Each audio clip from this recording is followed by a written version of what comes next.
광고를 보겠습니다. 1번 광고는 같이 하겠습니다. 시작. 하나님을 위해 위대한 일들을 시도하라. 하나님으로부터 놀라운 것들을 기대하라. 아멘. 네, 5월은 가정의 달이지요. 가족을 돌아보면서 더더욱 우리 가족들을 위해서 기도하고 축복하는 한 달이 될 수 있었으면 좋겠습니다.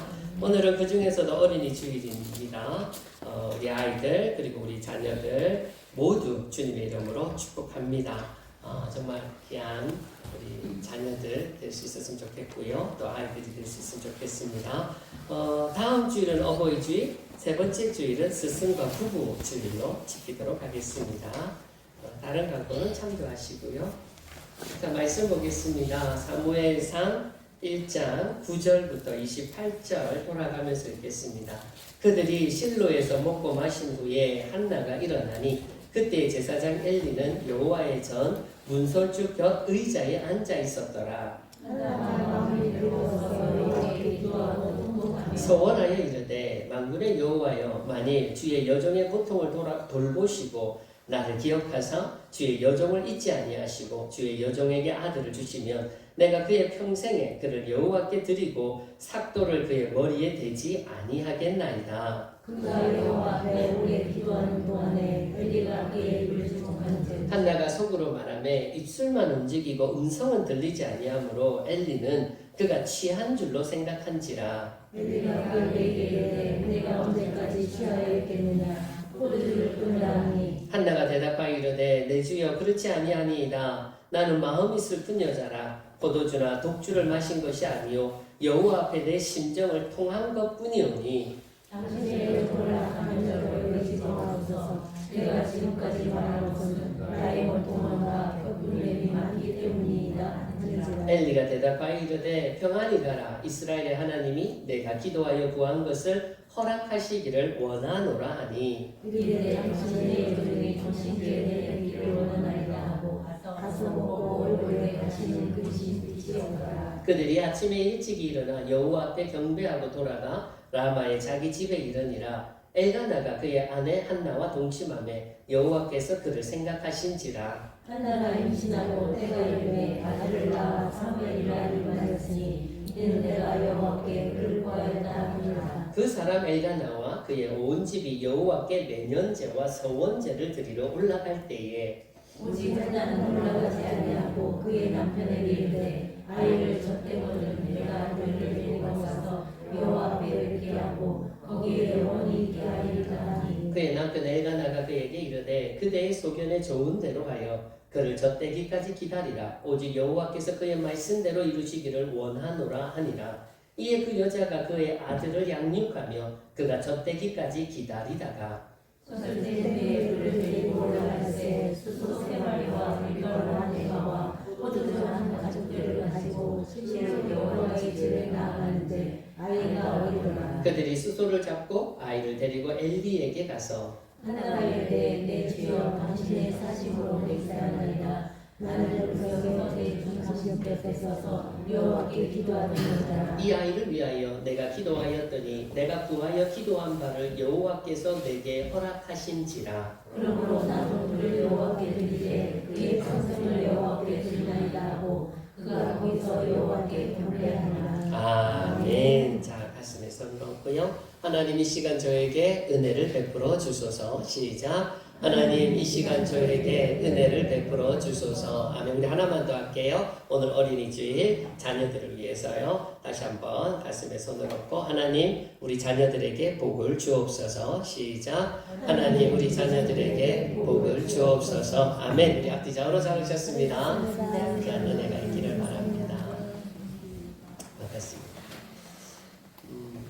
요즘 젊은 세대들은 나이 든 세대보다 훨씬 똑똑하게 사는 것 같습니다. 똑똑하다 못해서 어떨 때는 용악스럽기까지 하는데요. 여러 가지 예들이 있겠지만 결혼하고 아이를 낳는 예만 보더라도 우리 나이 든 세대들, 우리 부모님들 세대 아닙니까? 우리 부모님들은 결혼하고 나면 당연히 뭐 애를 낳는 것은 뭐 자연순이잖아요. 그래서 그냥 가리지 않고 낳았습니다. 그냥 막 낳았죠. 자기 먹을 거 자기가 갖고 태어난다라는 이제 옛말에 따라서 뭐 계획도 안 하고 그냥 주시는 대로 그냥 그렇게 아이를 낳았지요. 그래서 우리 부모님 세대를 보면 다 7, 8은 기본이었잖아요. 그리고 많게는 12명도 낳는 그런 이제 가정도 있었는데요. 요즘 세대는 그렇게 낳지 않습니다. 애를 낳는 것도 다 계산을 하고 따져서 낳게 되지요. 자기 먹을 거 가지고 자기가 태어난다라고 생각하는 젊은 세대들 없습니다. 따지고 계획하고 뭐 이래저래 해서 특히 요즘은 또 교육비나 이런 것들이 너무 많이 들어가니까요. 그래서 어떤 이들은 아예 애를 낳지 않는 경우도 있지 않습니까? 근데 이렇게 아이를 낳게 되면 일단 아이를 가지자 해서 아이를 낳게 되면 요즘 젊은 세대들은 정말 모든 걸 다 쏟아붓습니다. 아이들을 위해서. 아이들 교육이라고 하면 뭐 1년에 몇 번이라도 이사를 다니는 걸 뭐 불쌍하지 않습니까? 부부가 떨어져서 사는 기러기 아빠, 기러기 엄마의 희생도 기꺼이 감수해냅니다. 여러분 이 기러기 아빠라는 말이 기네스북에까지 올라간 거 아십니까? 우리나라에만 있는 말이에요. 세상 어느 나라에도 아이들 교육 때문에 부부가 떨어져 사는 나라는 없다고 합니다. 옛날 부모님들은 애를 놓고 나서도 뭐 어떻게 길러야 할지에 대해서 그렇게 깊이 생각하지 않았습니다. 알아서 크겠지. 뭐 알아서 크겠지. 그래서 뭐 이 사람 손에 갔다가 저 사람 손에 갔다가 형편 따라서 형편 되는 대로 아이들을 키웠습니다. 뭐 과외가 뭡니까? 학원이 뭡니까? 그냥 학교 공부만 해도 된다. 그렇게 생각하면서 키웠지 않습니까? 요즘 젊은 세대들은 그렇게 생각하지 않습니다. 서울의 사랑의 교회에서 학생들을 맡았던 그 목사님의 말씀에 따르면 이제 여름을 맞이해서 여름 수련회를 준비하는데 이제 3박 4일의 수련회를 준비를 한 거예요. 그리고는 이제 일일이 가정에 아이들을 그 3박 4일 수련회에 참여할 수 있도록 좀 도와달라, 협조해달라 하고 이제 전화를 거는데 부모님들의 반응이요. 목사님 그때 방학 기간이고 이제 그 아이들 뭐 학원들마다 이 방학이 특수 아닙니까? 그러니까 뭐 특별한 무슨 뭐가 있는가 봐요. 목사님 그 3일 동안 우리 아이 학원 보내야 돼요. 이미 학원비 다 지불을 했어요. 아이 그 시간 그때 못 빼요. 못 빠져나가요. 네, 그 3일 가는 학원비가 500만 원입니다. 와우. 3일에 500만 원. 미쳐. 근데 이게 서울 그곳은 당연합니다. 더 내면 더 냈지. 그러니까 뭘 말하냐면 젊은 세대들의 젊은 부모님들은 진짜 목숨 걸고 자녀를 키우는 거예요. 그러니까 자녀들을 위해서라면 부모 인생 과감하게 포기하고 희생하지요. 폭삭 속았수다 보셨습니까? 좋은 드라마입니다. 혹시 아직도 안 보셨다면 한번 보셔요. 부모가 자녀를 위해서 전적으로 다 폭삭 속았수다. 정말 고생 많이 하셨습니다. 부모님에게 하는 소리죠. 모든 걸 다 쏟아냈어요. 세계 골프 대회는 우리나라 여자 선수들이 거의 장악을 합니다. 아주 잘합니다. 우리나라 여자 선수들요. 근데 여러 가지 이유가 있겠지요. 그런데 그 중에 하나가 부모님들의 전폭적인 헌신입니다. 그 여자 골프 선수들을 보면 많은 경우가 부모님이 따라다닙니다. 박인비 선수 경우도 아버지가 늘 따라다니면서 케어를 해줘요. 신지혜 선수도요. 아버지가 목회를 하시는 목사님이세요. 목회도 내려놓으셨습니다. 그리고 따라다니면서 케어를 해줘요. 잘 아시는 뭐 박세리 선수의 아버지도 마찬가지 아닙니까? 그야말로 헌신적인. 그러니까 자녀를 위해서 아버지 인생이 없어요. 어머니 인생이 없어요. 오로지 자식들만 있어요.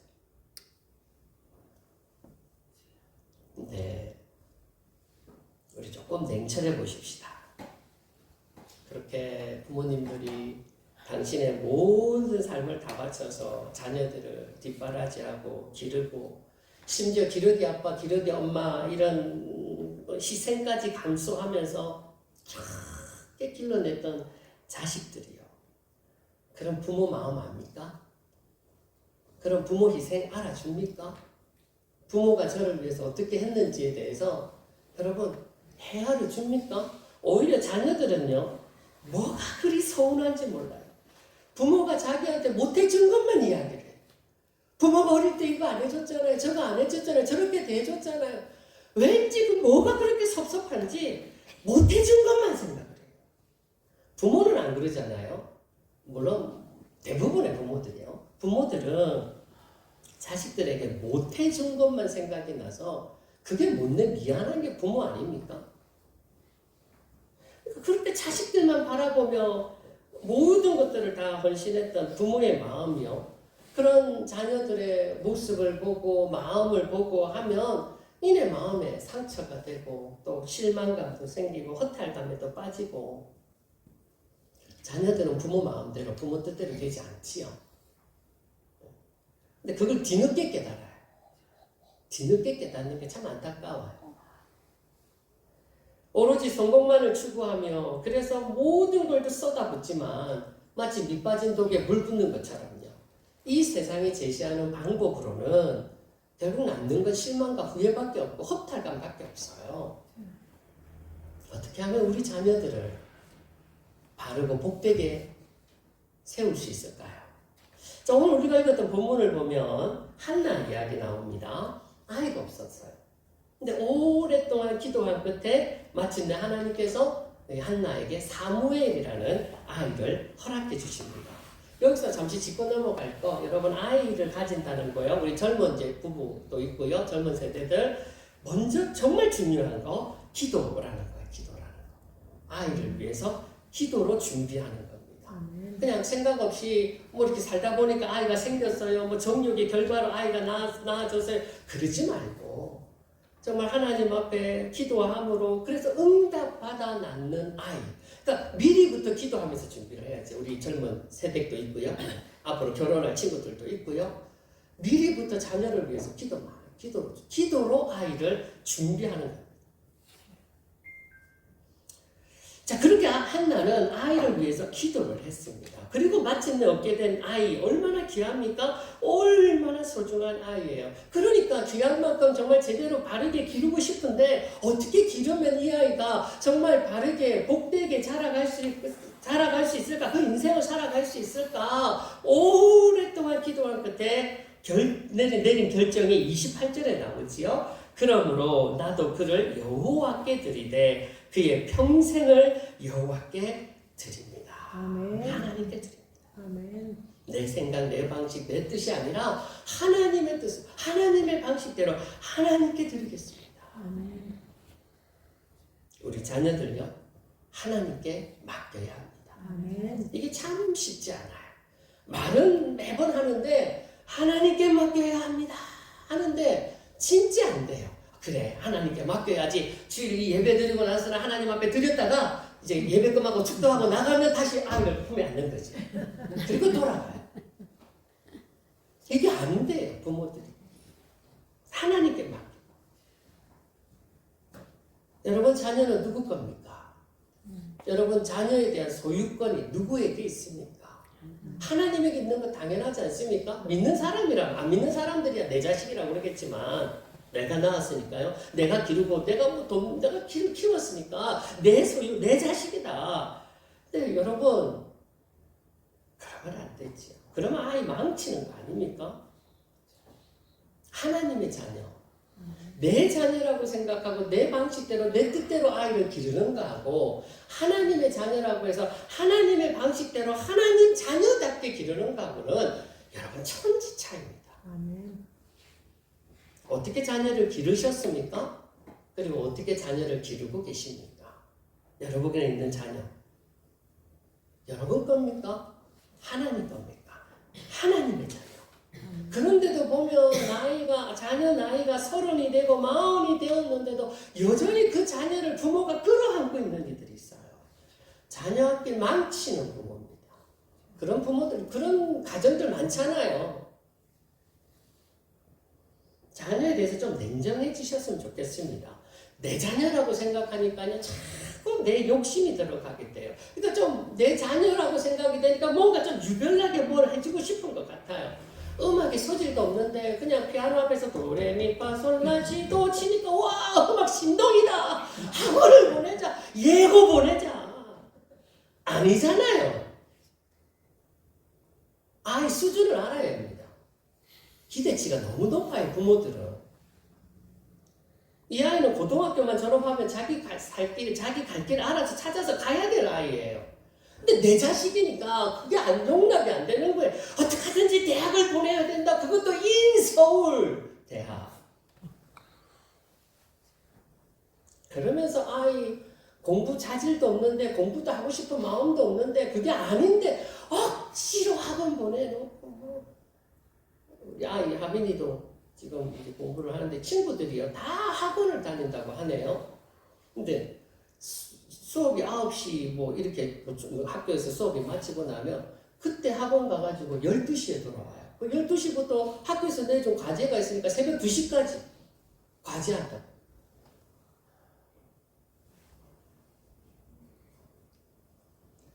참 좀 부모들이 냉정해 줄 수 있으면 좋겠습니다. 물론 공부를 하고 싶어 하는 아이들은 적극적으로 밀어줘야죠. 근데 그런 아이도 아닌데 그냥 욕심으로 내 아이 뭔가 좀 특별하고 뭔가를 더 이게 요즘 세상이니까 이게 그렇게 안 하면 우리 아이가 막 뒤처질 것 같고 우리 아이가 그냥 이건 인생이 안 될 것 같고 그 염려 불안한 부모의 마음이 그냥 같이 동달아서 하는 거예요. 그러니까 믿음이 없는 거죠.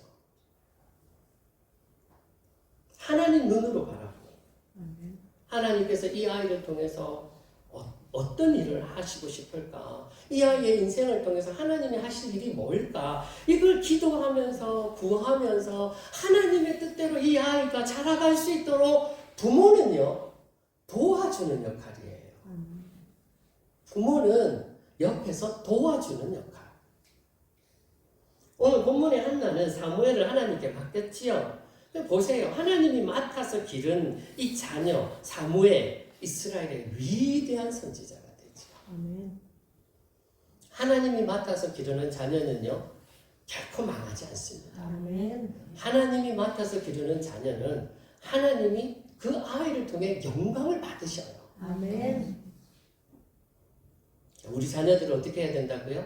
하나님께 맡겨야 합니다. 하나님께 데려와서 하나님의 말씀을 듣게 하고 하나님의 축복을 받게 하고 하나님의 은혜 안에 살아갈 수 있도록 하나님 앞에 데려와야 되는데 자 여기서 한 구절 하나를 더 보겠습니다. 마가복음 10장 13, 16절에 보면 재밌는 한 사건이 나오지요. 우리 같이 한번 읽어볼게요. 시작. 사람들이 예수께서 만져주심을 바라고 어린아이들을 데리고 오매 제자들이 꾸짖거늘 예수께서 보시고 노하시어 계시되 어린아이들이 데려오는 것을 용납하고 그만하라. 하나님 나라는 이런 자의 것이니라. 내가 진실로 너희에게 이르노니 누구든지 하나님의 나라를 어린아이와 같이 받들지 않는 자는 결단코 그곳에 들어가지 못하리라 하시고 그 어린아이들을 안고 그들 위에 안수하시고 축복하시니라. 성경에 보면 이 감정 표현, 특히 예수님의 감정 표현에 대해서 기록한 것이 별로 없습니다.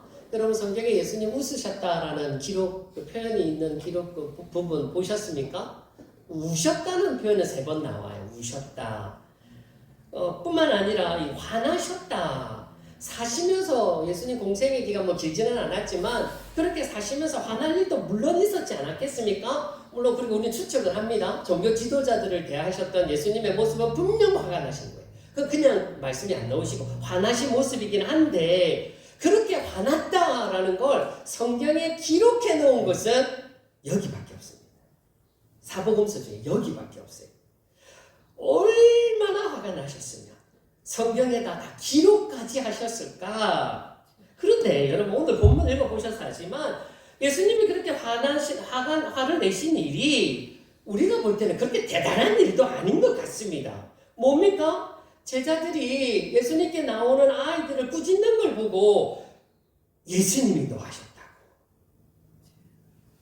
사실 제자들 입장에서는 이해할 만도 하지 않습니까? 아이들의 특성상 대체적으로 좀 시끄럽지 않습니까? 실속도 없고 막 말도 제대로 잘 알아듣지도 못하고 그러니까 예수님 앞에 별로 도움이 안 돼 보이거든요. 그러니까 제자들 입장에서는 야 정신 사납다. 니들이 뭘 안다고. 야 저리 가라. 그러면서 아마 내쫓지 않았을까. 안타까운 것은 오늘날 교회에도 아이들이 없습니다. 아이들을 다 내쫓는 것 같습니다. 아이들이 보이지 않아요. 물론 여러 가지 이유가 있습니다. 뭐 아이들이 없는 여러 가지 이유가 있지만 우리 가장 근본되는 거 한번 짚어보십시다. 정말 우리 아이들을 진심으로 품어주고 관심을 가져 사랑하고 축복해주고 있는가요? 여러분 우리 주일학교 아이들 어떻게 대하십니까? 사실 주일학교는 100% 무조건 쏟아부어야만 하는 거거든요. 주일학교는 무조건 쏟아붓는데요. 그러니까 아이들이 많이 오면 올수록 돈은 더 많이 나가는 것입니다. 이게 주일학교 아닙니까? 신경을 더 많이 써야 하는 것입니다. 손이 더 많이 가는 거예요. 그러니까 손익을 계산해 보면 실속이 하나도 없는 데가 주일학교입니다. 그저 시끄럽기만 하고 뭐 아이들 막 여기저기 뛰어다니니까 정신이 없으니까 그냥 야단만 치고 어디 구석 한 군데만 다 몰아넣어가지고 너희들 여기서만 지내라 그러고 그러면서 내쫓는 그런 모습을 우리 주님이 화내지 않으실까? 우리 교회는 여러분 우리 살롬교회 아이들은 정말 우리 아이들이 예수님께 나올 수 있도록 도와주고 힘이 되어주고 관심을 가져 기도도 해주고 격려도 해주고 물론 우리 주일학교를 위해서 물신양면으로 이제 찬조해주시고 도와주시는 분들도 있습니다. 그러나 또 그 중에는 관심도 없어요. 신경도 안 써요. 애쓰는 선생님들에게 격려 한마디도 안 해줘요. 기도도 안 해요. 여러분 이런 모습 보시면서 우리 주님께서 화내시지 않으실까요? 주일학교를 위해서 쓰시는 선생님들과 또 정기적으로 찬주해 주시는 분들에게 정말 진심으로 감사의 마음을 전합니다. 그러나 바라기는 더 많은 분들이 여기 있는 모든 분들이요. 우리 자녀는 마을이 기른다는 말이 있지 않습니까? 자녀는 가정이 기르는 거 아니고 마을이 기른다는 말이 있는 것처럼 우리 주일학교는요. 주일학교 선생님이 기르는 게 아니고 세우는 게 아니고 교회가 기르는 거예요. 우리 전부가 다 기르는 거예요. 그러니까 여러분 더 많은 여기 계시는 모든 분들이 정말 우리 주일학교를 위해서 기도해 주시고 관심을 쏟아 주시고 물론 물질적인 찬조도 해 주시고 그렇게 우리 아이들이 주님 앞에 나와 복을 받을 수 있도록 처음 여러분 협력 같이 마음을 쏟아 힘을 모아 주실 수 있었으면 좋겠습니다. 네. 다시 말씀드리지만 무관심이 진짜 나쁩니다. 내 알바 아니다. 내 자식 아니다. 자, 그런데 여기서 정말 중요한 거 하나. 우리 아이들이요. 예수님께 나올 수 있도록 그리고 나왔어도 왜 예수님을 믿어야 하는지를 먼저 믿은 우리들의 모습을 통해서 보여줘야 합니다. 여러분 정말 중요한 말이에요. 예수 믿는 우리의 모습을 보면서 예수 믿는 교회의 어른들을 보면서 아이들이 예수 믿는 게 정말 좋은 거구나. 예수 믿는 게 기쁜 일이구나. 여러분 생각해보세요. 아이들이 무슨 성경 공부해서 그런 걸 알고 느낍니까? 그냥 보면서 느끼는 거예요. 보면서 아는 거죠. 그러니까 예수 믿는 부모의 모습을 보고 교회 안에서 신앙생활하는 어른들의 모습을 보면서 아이들이 저절로 그걸 알게 된다는 겁니다. 근데 보면 예수 믿는다는 부모들의 모습에 전혀 행복이 보이지 않는 거죠. 기쁨이 없는 거예요. 교회 와서도 교회 안에 어른들을 바라보면 행복하지 않는 거예요. 인상만 찌푸리고 화만 내고 도대체 뭘 보고 우리 아이들이 예수님을 믿고 싶어 할까? 여러분 그런 점에서요. 예수 믿어도 행복하지 않고 기쁘지 않는 어른들은 다 회개하셔야 돼요. 우리 아이들이 예수 믿지 못하도록 만드는 여러분들의 그 모습을 보고 우리 주님이 책망하실 거예요. 가정의 부모도 마찬가지고요. 전에 제가 에스라에서 공부를 했지 않습니까? 그때 같이 공부했던 분 중에 대구 계명대학교의 교수님이 한 분 계셨는데 이상식 교수님인데 이분이 이제 같이 식사하는 자리에서 저에게 이런 말씀을 하신 적이 있어요. 목사님, 부모의 역할은요, 자식들에게 예수 믿어 행복한 모습을 보여주는 거예요. 공부 많이 가르치고 좋은 거 사주고 이것저것 해주는 것보다 부모는요, 예수님 때문에 행복해하는 모습을 보여주는 것. 그래서 그 모습을 보는 자식들이 자기 스스로 예수님께 나아갈 수 있도록 해주는, 그게 바로 부모 역할인 것 같아요. 그게 부모 역할이에요. 여러분 자녀들은 여러분 모습 보면서 과연 예수 믿고 싶어 할까요? 아직은 어리니까요. 뭐 부모가 하라는 대로 하는데, 저 아이가 좀 더 커서 자기 하고 싶을 나이가, 자기가 뭐 살아갈 수 있는 나이가 되었을 때도 변함없이 교회 나와서 예수님을 믿으려고 할까? 근데 그 이유가 예수 믿는 우리 부모님이 너무 행복해 하거든요. 예수 믿는 우리 부모님이 너무 기뻐하는 모습을 보니까, 아, 예수 믿으면 저렇게 좋은 거구나. 예수 믿으면 저렇게 행복한 거구나. 물론 문제가 있지, 어려움이 있고 사고도 뭐 여러 가지 일들이 있지 않겠습니까? 그런 어려운 일을 만나도 하나님 앞에 기도하면서 믿음으로 사시려는 부모님을 보니까, 야, 하나님 진짜 살아계시구나. 이게 부모 역할 아닙니까? 부모 역할 제대로 할 수 있었으면 좋겠습니다. 좀 좋은 학원 보내는 거 뭐 나쁜 거 아니에요. 뭐 잘못된 건 아니지만, 그러나 좋은 학원 보내고 필요할 때 돈 제공해 뭐 주고, 이것이 부모 역할이 다가 아니라는 겁니다. 하나님께 맡겨서, 내 소유 아니라 그랬죠? 하나님의 자녀, 하나님께 맡기는 거예요. 하나님이 책임져 이끄시도록 우리 자녀들을 하나님께로 인도해내는데요. 근데 그렇게 인도할 때도 정말 억지로 교양 가면 죽인다 뭐 이렇게 하는 게 아니고, 정말 아이들에게 예수 믿어서 행복하고 예수 믿어서 기쁜 이 모습을 보여주는 거예요. 그게 부모 역할이고 그게 교회 어른들의 역할이에요. 아무쪼록 우리 자녀들을 위해서, 우리 교회 아이들을 위해서 기도 많이 해주시기를 바랍니다. 자녀들이 하나님 안에서 잘 자라고요, 복을 받을 수 있도록 하나님 우리 자녀들을 책임져 주시고 주님의 손에 인도함 받을 수 있도록 늘 기도하면서 살아가는 저와 여러분 우리 모두가 될 수 있기를 주의 이름으로 축원합니다. 영상